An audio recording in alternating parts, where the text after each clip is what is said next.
नाशिक जिल्ह्यातल्या एका उच्चशिक्षित तरुण दाम्पत्यानं द्राक्षांची शेती केली आहे। द्राक्षांवर प्रक्रिया उद्योग म्हणून त्यांनी वायनरीची सुरुवात केली।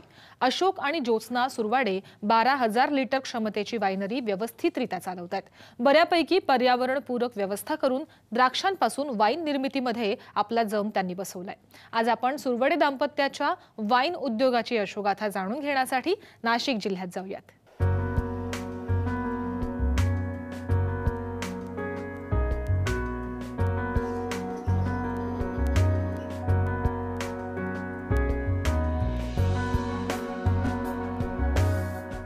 नाशिक जिल्हा हा वायनरीच्या द्राक्ष शेतीचं आगर आहे। याच जिल्ह्यातल्या निफाड तालुक्यातल्या पिंपलास गावच्या अशोक आणि ज्योत्स्ना या उच्च शिक्षित दाम्पत्यानं शेती करण्याचा निर्धार केला। त्यांच्या गावाकडे मोठ्या प्रमाणात द्राक्षांची शेती केली जाते। हीच बाब लक्षात घेत त्यांनी हा व्यवसाय करण्याचं निश्चित केलं। शेती करायची हे पक्क डोक्यात होतं। मग शिक्षण झाल्यानंतर आणि अंटार्क्टिक एक्सपिडिशन नंतर मी गावाकडे आलो। मग शेतीला सुरुवात केली। कॅश क्रॉपमधनं कॅश येणं म्हणून द्राक्ष लागवड झाली आणि द्राक्ष प्रक्रिया करण्यासाठीचं नाशिक हे उत्तम ठिकाण। आणि मग त्याच्यावरती वाईन इंडस्ट्रीचे मी चढ उतार त्या काळात बघत होतो। ती वाईन इंडस्ट्री उभारीलाही होती आणि पडीच्या काळातही ती ऑब्झर्व केली। मग आता वाईन इंडस्ट्री उभी करायची तर भांडवल हवं। भांडवल नसेल तर दुसरा एक मार्ग होता की डू इट युअर सेल्फ टाईपचा प्रोजेक्ट करायचा आणि जो सस्टेनेबल असेल।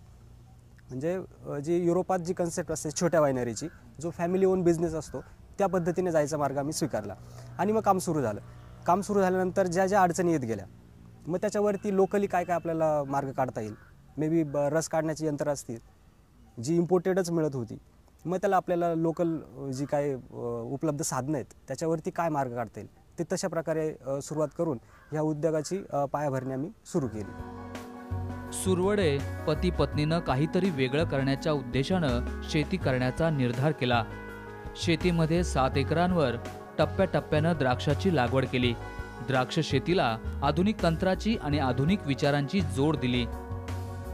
जॉर्ज वॉशिंग्टन कार्वर यांचा आदर्श की काय की तुम्ही उपलब्ध साधनं जी आहेत त्याचा तुम्ही कसा वापर करता। एक निसर्गावरती ताण येत नाही, पहिली गोष्ट की तुम्ही ते रियूज करता, रिसायकल करता आणि प्लस तुमचं काम तडीत जातं। हे एक तुमचं भांडवल वाचतं, प्लस तुम्हाला जो आत्मिक जे समाधान असतं की तो जी काही समोरची अडचण होती ती तुमच्याच प्रयत्नाने ती सॉल्व्ह झाली लोकली, हा त्यातला सगळ्यात समाधानाचा भाग असतो। आणि मग त्यामुळे प्रोजेक्ट आवाक्यात राहिला, ओव्हरहेड्स नाही आहेत आणि स्वतः करण्याचा जो आनंद आहे तो ती जमेची बाजू। अशोक यांनी वायनरी सुरू करण्यापूर्वी बराच अभ्यास केला। स्वतःच्या शेतात द्राक्षाची पुरेशी लागवड केल्यानंतर त्यांनी वायनरी उभी केली। त्यापूर्वी किती क्षमतेचा प्रकल्प करायचं हे देखील ठरलं होतं। छोटा प्रकल्प सुरू करून यशाचा टक्का उंचवण्याचा त्यांचा प्रयत्न होता।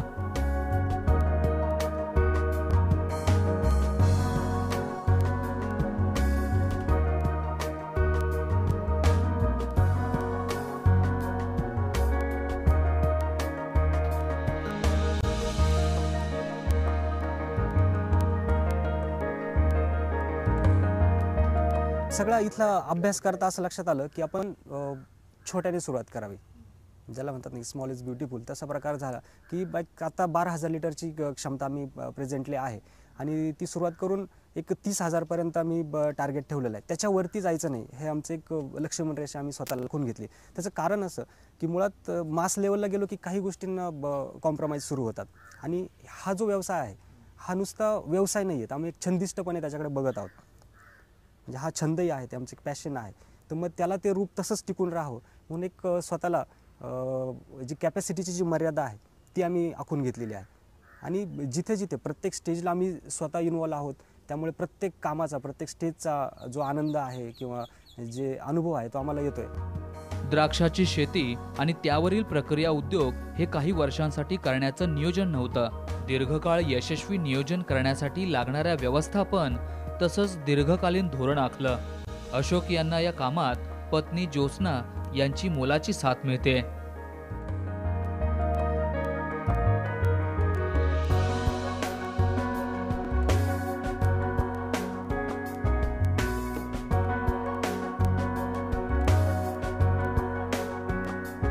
सस्टेनेबल करायचं आहे, निसर्गावर ताण येऊ द्यायचा नाही आहे आणि भांडवलातही ती उपलब्धता गृहीत धरून आपल्याला उभारणी करायची. तर एक सोपा मार्ग आम्ही निवडला की आमचं एक जुनं घर होतं आणि त्या घराचा कसा वापर करता येईल. मुळात त्या दगड मातीच्या 1.5 ते 2 फुटाच्या भिंती. मग एक लक्षात आलं की त्या भिंतींमुळे एक थंडपणा जो आहे टँक हॉलमधला तो मेंटेन राहू शकतो. मग ते एक ॲडेड ॲडव्हान्टेज झालं आणि कॉस्टही वाचली, वेळही वाचला आणि मग त्याचंच रूपांतर वायनरीत करून अशा प्रकारे आम्ही वायनरीचा हा प्रकल्प कमी खर्चात किंवा अल्प श्रमात उभारायचा तो प्रयत्न केला. निफा वायनरीसाठी सुरवडे दाम्पत्यांना जवळपास 8 लाख रुपये खर्च आलाय. जवळपास यंदा त्यांचा वायनरीचा 4था हंगाम सुरू आहे. अशोक सुरवडे यांनी ज्योत्स्ना यांना वायनरी व्यवसायातले सगळे धडे दिलेत. त्या एकट्या सुद्धा सगळा प्रकल्प तसंच सगळी तांत्रिक कामं हँडल करतात. शेती केल्यानंतर माझा बराचसा वेळ शेतीत जी कामं व्हायची त्यात जायचं आणि चूलमूल यात माझा पूर्ण दिवसच जायचा. माझ्या मिस्टरांनी काय केलं की तू हे सगळं चूलमूल सोडायला पाहिजे, तर तू बाहेर पडायला पाहिजे. मग त्यांनी मला काही स्लाइड्स दाखवल्या, व्हिडिओज दाखवले की बघ उद्योजिका तयार होऊ शकते तू पण एक जर ठरवलं तर. मग त्यांनी हळूहळू मला वायनरीजची व्हिजिट करणं, तिथे नेऊन काय कामं चालतात, कशी प्रोसेस असते हे दाखवलं. मग त्यानंतर मी हळूहळू एक तास जायला लागले, 2 तास. मग मलाही जाणवायला लागलं अरे घरातली चूल आणि मूल जर सोडलं तर मी स्वतःही एक उद्योजिका होऊ शकते. कॉन्फिडन्स आला मला स्वतःला आणि मी त्या दृष्टीने विचार करायला लागले. आणि मग कुठलंही काम करताना माझ्या डोक्यात हेच की अरे मला वायनरीत जायचं आहे, मला ही कामं पेंडिंग आहे किंवा माझी ही जबाबदारी आहे. बॉटलिंग असेल, क्रशिंग असेल, लेबलिंग असेल किंवा आलेल्या व्हिजिटरला काय सांगायचं. ॲक्च्युली माझं BA बॅकग्राऊंड असल्यामुळे या सगळ्या स्टेज शिकायला मला थोडं स्ट्रगल करायलाच लागलं. कारण सायन्स बॅकग्राऊंडचा उद्योग आहे तसं पाहिलं तर, लॅबशी रिलेटेड आहे. ही सगळी कामं मी स्वतः शिकली. प्रत्येक स्टेजला मी स्वतः गेली, स्वतः ती करून बघितली. अडचणी आल्या पण त्यावर मात केली. वाईन बनवण्यासाठी सध्या द्राक्षांच्या शेतातून द्राक्षाची तोडणी सुरू आहे. तोडलेली द्राक्ष वाईन यार्डमध्ये आणून क्रशिंग केली जातात. ग्रेप्स येतात, त्यानंतर ते बास्केट रेसमध्ये टाकले जातात. त्याचा ज्यूस काढला जातो, त्याला पंप कनेक्ट केला जातो, तो ज्यूस टँकमध्ये टाकला जातो. त्याच्यानंतर त्यात ईस्ट टाकलं जातं. ईस्ट का टाकलं जातं? कारण त्यात द्राक्षामध्ये जी शुगर असते त्याचं रूपांतर अल्कोहोलमध्ये केलं जातं आणि ईस्ट काय करतं, द्राक्षामध्ये जो काही स्लज असते ती घट्टपणा तो खाली सेटल करतो आणि वरती क्लिअर वाईन शिल्लक राहते. मग तिचं रॅकिंग असतं, त्याची पुढची प्रोसेस. मग ते रॅकिंग केलं जातं. रॅकिंग केल्यानंतर वाईन फिल्टर केली जाते. हे 6 महिन्यापर्यंत रॅकिंगची प्रोसेस असते. ती प्रोसेस संपल्यानंतर फिल्ट्रेशन होतं. फिल्ट्रेशन झाल्यानंतर बॉटलमध्ये जाते वाईन. बॉटलमध्ये गेल्यानंतर सीलिंग होतं. सीलिंग, लेबलिंग आणि मग मार्केट. अशी वाईनची पूर्ण प्रोसेस आहे. सुरवडे दाम्पत्य वायनरीच्या व्यवसायातून वार्षिक लाखो रुपयांची उलाढाल करतायत. तर शेतीपासून वाईन निर्मितीपर्यंत येणारे खर्चाचे 6 लाख रुपये वगळता त्यांना 10 लाख रुपयांचा निव्वळ नफा मिळतोय. सुरवडे यांच्या म्हणण्यानुसार द्राक्ष उत्पादक शेतकऱ्यांनी स्वतःच्या वायनरी उभारणं गरजेचं आहे. वायनरी उद्योग हा शेतकऱ्याच्याच ताब्यात राहायला असायला हवा होता. की कसं आहे की शेतकरी कष्ट करतो आणि फक्त एक स्टेप तो मागे राहतो जिथून त्याला इन्कम मिळणार असतो, म्हणजे प्रोसेसिंग. त्याने जर तिथे पाऊल टाकलं तर त्याच्या हातात मार्केट येतं. तर प्रत्येक म्हणजे वायनरीच्या संदर्भात आपल्या बांधावरती वायनरी असावी शेतकऱ्याच्या, ही मूळ कल्पना आणि महाराष्ट्र शासनाने तेच धोरणाने ग्रेप पॉलिसी जी आणली समोर.